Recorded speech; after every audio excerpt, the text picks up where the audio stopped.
I was beginning to make something of a name in this new thing of television. And I think that there was a resentment there that this newcomer, this non-Murrow boy, if you please, was getting this kind of attention and these kind of assignments.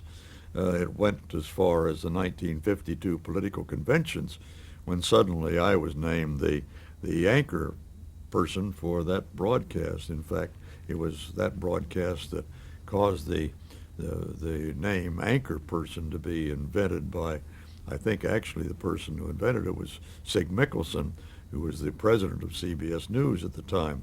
Don Hewitt thinks he did it, and another claimant was one of our producers, Paul Levitan, to the title. But at any rate, with this, there was this standoffishness.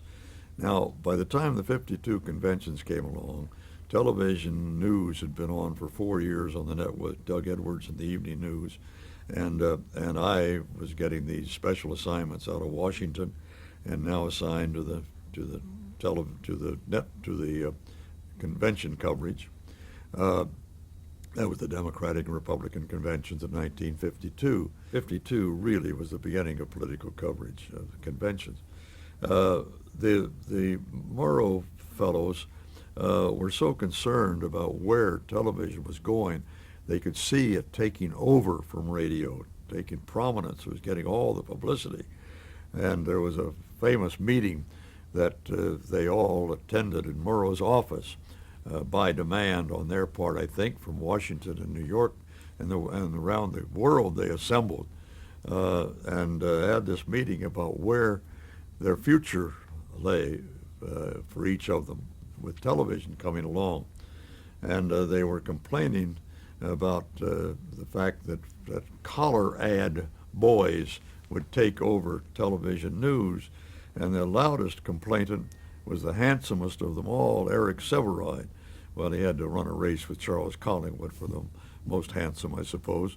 But but here was Sevareid, who made this first use of the phrase, "What we're going to see is these collar ad guys on television, and us news people aren't going to have any chance at it." Well, this man was so handsome, to suggest collar ad people was a little ridiculous. But at any rate, there was this resentment.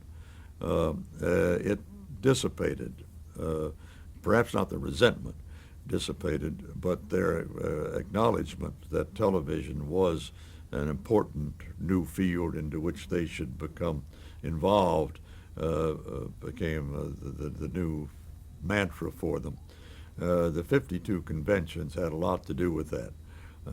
They all were recruited in the convention coverage to go on the floor with cameramen and microphones to cover the floor activities at the convention, to cover the headquarters of the various candidates, the scenes around the hotel lobbies.